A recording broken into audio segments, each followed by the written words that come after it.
जर मी असं म्हटलं की आपल्या आयुष्यातले जे सर्वात विषारी लोक असतात किंवा आपले सर्वात मोठे शत्रू किंवा एखादी खूपच भयानक परिस्थिती असेल, तर हे सगळं रातोरात पूर्णपणे बदलू शकतं. हं. आणि तेही बाह्य जगाला अजिबात न बदलता. अगदी. म्हणजे त्यासाठी बाहेरच्या कुणालाही बदलण्याची गरज नाहीये. गरज आहे ती फक्त एका शिफ्टची, एका अंतर्गत बदलाची. आजच्या या आपल्या डीप डाईव्हमध्ये आपण 350 वर्षांपूर्वींच्या एका अशा काय म्हणूया त्याला, एका अशा मानसिक तंत्रावर बोलणार आहोत, ज्याने मानवी मनाच्या क्षमतेबद्दलचे आजवरचे अनेक समज मोडीत काढलेत. हो ना. आणि खरं तर आज आपल्या या चर्चेच्या केंद्रस्थानी आहेत संत तुकाराम महाराजांच्या काही अत्यंत गाढ ओळी. बरोबर. आणि आपलं आजचं मिशन किंवा उद्दिष्ट हेच आहे की केवळ स्वतःच्या आतल्या जगाची स्वच्छता करून आपण बाहेरच्या जगातील संकटांना किंवा धोक्यांना कसं निष्प्रभ करू शकतो हे समजून घेणं. आणि हे आजच्या काळात समजून घेणं मला वाटतं अत्यंत गरजेचं आहे, कारण आपण ना सतत बाहेरच्या जगाशी लढण्यात आपली ऊर्जा संपवत असतो. हो, आपल्याला सतत वाटतं की परिस्थिती बदलली की मग आपण सुखी हो. पण इथे तुकाराम महाराज या ओळींमधून एक पूर्णपणे उलटा आणि अतिशय क्रांतिकारी विचार मांडत आहेत. म्हणजे ते सांगत आहेत की बाह्य जग हे दुसरं तिसरं काही नसून आमच्या आतल्या जगाचंच एक प्रतिबिंब आहे. आणि या संकल्पनेची जी सुरुवात आहे ना, तीच एका अतिशय धक्कादायक दाव्यानी होते. त्या मूळ ओळी अशा आहेत की चित्त शुद्र तरी शत्रुमित्र होती, व्याघ्र हे न खाती सर्पतया. बरोबर. म्हणजे जर एखाद्याचं मन पूर्णपणे शुद्ध असेल तर शत्रू आपोआप मित्र होतात. आणि वाघ किंवा सापासारखे जे हिंस्त्र प्राणी आहेत तेही अशा व्यक्तीला खात नाहीत किंवा चावत नाहीत. हं.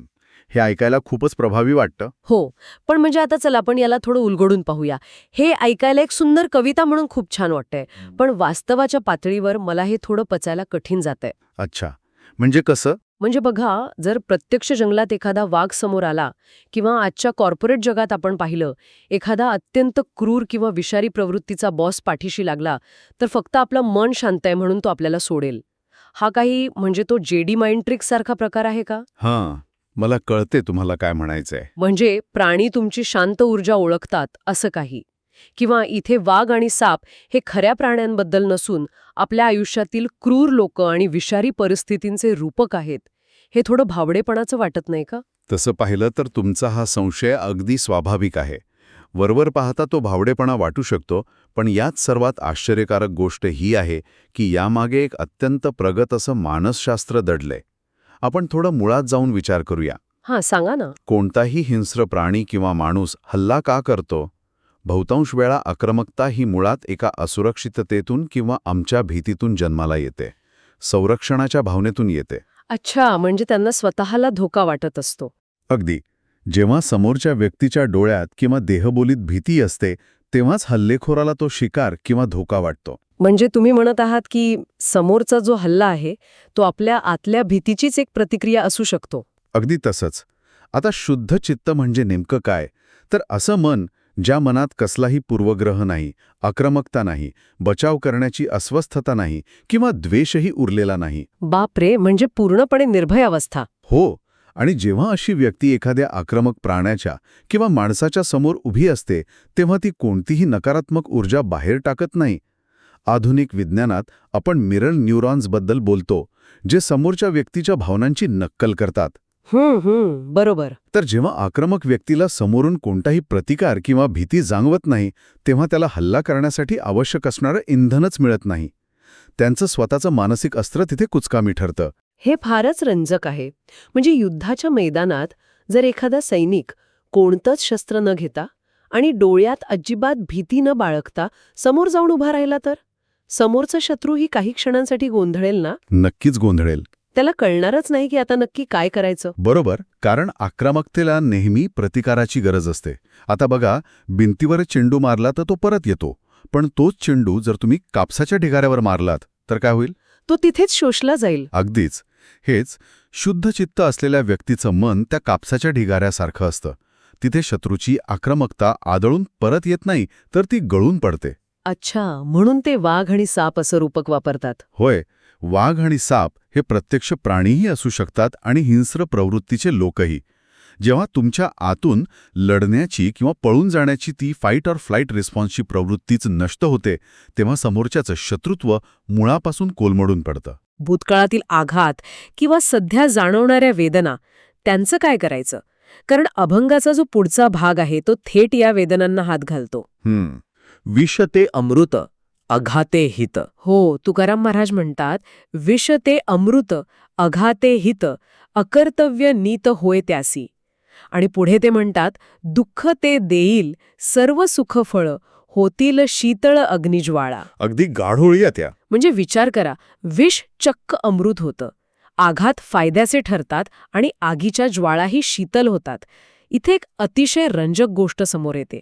आधुनिक मानसशास्त्रात आपण ज्याला कॉग्निटिव्ह रिफ्रेमिंग म्हणतो तसं काहीसं वाटतंय हे. तसं म्हणता येईल. पण तरीही म्हणजे एखादा अपमान जे विष आहे ती आत्मपरीक्षणाची संधी कशी बनू शकते, किंवा आगीच्या ज्वाळा शीतल होणे म्हणजे अत्यंत तणावाच्या प्रसंगात ज्याला आपण बर्नआउट म्हणतो तिथे डोकं शांत ठेवण्याच्या क्षमतेबद्दल इथे बोललं जातंय का? जर आपण याला अधिक व्यापक दृष्टिकोनातून पाहिलं तर इथेच या तत्वज्ञानाची खरी खोली समजते. तुकाराम महाराज इथे असं अजिबात म्हणत नाहीयेत की संकट येणारच नाहीयेत, संकट तर येणारच, किंवा आगीचे चटके बसणार नाहीत असं ते म्हणत नाहीत. वेदना ही एक शारीरिक आणि मानसिक वास्तविकता आहे. पण वेदना आणि दुःख यात खूप मोठा फरक आहे. हा फरक थोडा स्पष्ट करून सांगाल का? नक्कीच. बघा, वेदना ही अटळ असते. समजा एखाद्या व्यक्तीची नोकरी अचानक गेली किंवा एखादं जवळचं नातं तुटलं, ही घटना वेदनादायक आहे. पण एक अशुद्ध किंवा अशांत मन या घटनेला कसं पाहिल? ते खूप नकारात्मक दृष्टिकोनातून पाहतील. हो, ते स्वतःला संपवणारी गोष्ट म्हणून याकडे पाहतील. ती व्यक्ती रागात आणि निराशेच्या गर्तेत जाईल. हे झालं विष.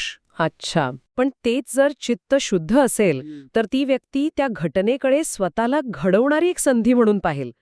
कदाचित त्या धक्क्यातून ती व्यक्ती स्वतःचा व्यवसाय सुरू करेल किंवा आयुष्यात खरोखर काय महत्वाचं आहे याचा शोध घेईल. बापरे, म्हणजे हा जो नवीन मार्ग सापडला ते झालं अमृत. अगदी बरोबर. घटना तीच आहे, पण त्या घटनेचा अर्थ लावण्याची जी आपल्या मनाची चाळणी आहे ती पूर्णपणे बदलली आहे. अघाते हित याचा अर्थ हाच आहे की हानीतूनही फायदा शोधण्याची मनाची सर्वोच्च लवचिकता.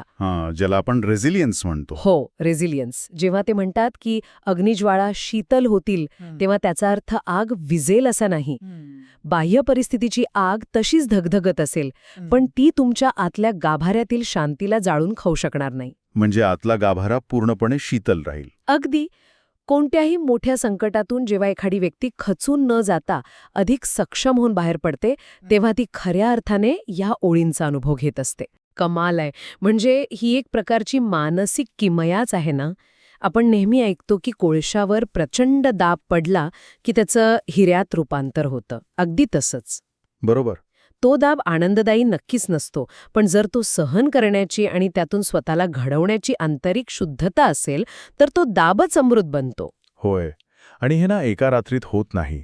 यासाठी स्वतःच्या विचारांवर अत्यंत सूक्ष्म काम करावं लागतं. जेव्हा आपण बाह्य परिस्थितीला दोष देणं थांबवतो तेव्हा खऱ्या अर्थाने विषाचं अमृत व्हायला सुरुवात होते. ठीक आहे, हे मला पटलं. समजा एखाद्या व्यक्तीने ही मानसिक अवस्था प्राप्त केली, स्वतःचे अंतर्गत धोके शांत केले, पण मग अशा व्यक्तीचा समाजाशी आणि आजूबाजूच्या जगाशी कसा संबंध येतो? हा पुढचा टप्पा आहे. कारण जर बाह्य गोष्टींचा माझ्यावर काहीच परिणाम होत नसेल तर मी कदाचित अत्यंत कोरडी किंवा भावनाशून्य बनेन. मी जंगलात जाऊन एकांतात बसेन. पण हा अभंग वेगळंच काहीतरी सांगतो. अगदी बरोबर. या पुढच्या ओळी आहेत, आवडेल जीवान जीवाचे परी सकळांग अंतरिंग एक भाव. म्हणजे अशी व्यक्ती सर्वांना स्वतःच्या प्राणाप्रमाणे प्रिय वाटते. तर मला विचारायचं होतं की एक शुद्ध मन असलेले लोक समाजापासून तुटण्याऐवजी एखाद्या चुंबकासारखे का असतात, ज्यांच्या सहवासात सर्वांना सुरक्षित वाटतं? हा खूप महत्वाचा मुद्दा आहे.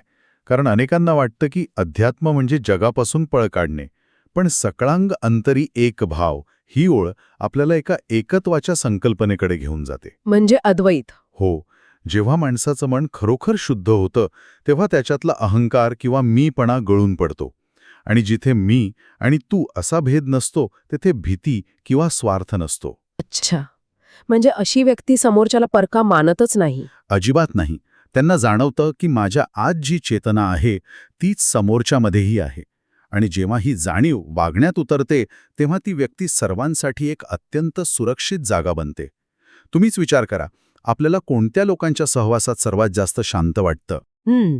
ज्यांच्यासमोर आपल्याला कोणताही मुखवटा घालावा लागत नाही, जे आपल्याला सतत पारखत नाहीत किंवा आपल्यावर कोणतंही लेबल लावत नाहीत. अगदी बरोबर. शुद्ध चित्त असलेल्या व्यक्तीकडे इतरांना जज करण्याची कोणतीही लेन्स नसते. ते एका स्वच्छ आरशासारखे असतात आणि म्हणूनच आजूबाजूचे सर्व जीव त्यांच्याकडे आकर्षित होतात. म्हणजे तिथे कसलीही स्पर्धा नसते. हो, आवडेल जीवाजीवाचे परी याचा अर्थच हा आहे की जेव्हा तुम्ही जगाकडे स्वतःचाच एक अंश म्हणून पाहता तेव्हा जगही तुमच्यावर जीवापाड प्रेम करू लागतं. हा प्रेमाचा एक सर्वोच्च टप्पा आहे. हे ऐकताना खरंच अंगावर काटा येतोय. कारण आपण ना आपल्या दैनंदिन आयुष्यात सतत एका अदृश्य स्पर्धेत असतो. नेहमीच. त्याने मला असं कसं म्हटलं, यातून निर्माण होणारा ताणच आपल्या दुःखाचं मूळ असतं. पण जेव्हा हा मी आणि तो हा पडदाच फाटतो तेव्हा संघर्षाचे मूळच नष्ट होतं. बरोबर. आणि म्हणूनच अशा व्यक्तींना जगाला जिंकण्यासाठी कोणत्याही बाह्य ताकदीची गरज भासत नाही. पण आता इथे ना हे सगळं ऐकायला जेवढं भव्य वाटतं तेवढाच एक मोठा आणि थोडा अस्वस्थ करणारा प्रश्न मनात उभा राहतो. कोणता? तर या सगळ्याचा नक्की अर्थ काय आणि हे प्रत्यक्षात कसं आणायचं? कारण आपण सगळेच सामान्य माणसं आहोत. आपल्याला राग येतो, भीती वाटते. ही अवस्था मिळवण्यासाठी केवळ कठोर परिश्रम लागतात की आणखी काही? हा प्रॅक्टिकल प्रश्न आहे. कारण इथेच आपण या अभंगाच्या शेवटच्या टप्प्यावर येतो. तुकाराम महाराज शेवटी म्हणतात, तुका म्हणे कृपा केली नारायणे, जाणीयते येणे अनुभवणे. बरोबर. आता इथे त्यांनी एकाच वेळी ईश्वरी कृपेचा आणि स्वतःच्या अनुभवाचा उल्लेख केलाय. म्हणजे हा एक प्रकारचा प्रयोग आहे का जो त्यांनी स्वतःवर केला? आणि जर हे सगळं ईश्वरी इच्छेवर अवलंबून असेल तर मग आपल्या प्रयत्नांना अर्थ उरत नाही का? यावरून एक अतिशय महत्त्वाचा प्रश्न निर्माण होतो, पण हा थोडा घाईचा निष्कर्ष ठरेल. जर आपण या ओळींकडे नीट पाहिलं तर इथे अंधश्रद्धा नाहीये. अच्छा. इथे 2 शब्दांवर लक्ष केंद्रित करा, कृपा आणि अनुभव. त्यांनी असं म्हटलं नाही की हे मी कुठल्या तरी ग्रंथात वाचलं आहे. ते म्हणत आहेत की हा माझा स्वतःचा प्रत्यक्ष अनुभव आहे. म्हणजे ही एक एम्पिरिकल गोष्ट आहे, त्यांनी स्वतः तपासून पाहिलेली. होय, ही एक प्रत्यक्ष अनुभूती आहे. स्वतःच्या मनाच्या प्रयोगशाळेत केलेला प्रयोग. आता राहिला प्रश्न कृपेचा.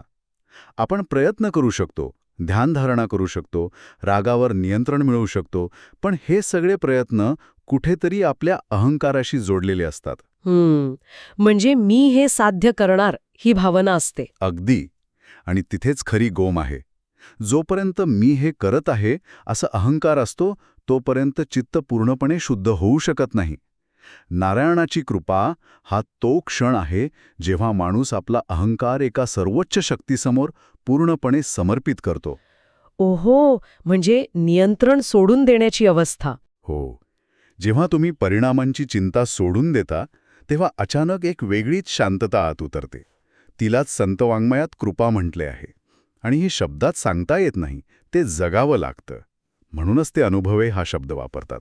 खरंच हे अत्यंत स्पष्ट आणि मार्मिक आहे. म्हणजे हा पूर्ण प्रवास बाहेरून आत जाणारा आहे.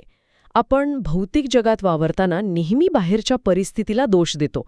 पण तुकाराम महाराज शेकडो वर्षांपूर्वी हे सांगून गेलेत की बाहेरचं जग हे केवळ एक आरसा आहे. अगदी तसंच. आणि हाच या संपूर्ण चर्चेचा गाभा आहे. आपले विचार आणि आपल्या मनाची शुद्धता हेच आपलं वास्तव घडवतात. आतमध्ये शांतता असेल तर बाहेरचं कोणतंही वादळ तुम्हाला हलवू शकत नाही. खरंच ही चर्चा म्हणजे आपल्या स्वतःच्याच मनाच्या एका अनोळखी कोपऱ्यात डोकावून पाहिल्यासारखी होती. जुन्या साहित्यात दडवलेलं हे केवढं मोठं सत्य आहे हे आज उलगडलं. नक्कीच. आपण नेहमी विचार करतो की आपलं आयुष्य कसं असावं. पण या चर्चेतून बाहेर पडताना मला ऐकणाऱ्या प्रत्येकाच्या मनात एक विचार नक्की सोडायला आवडेल.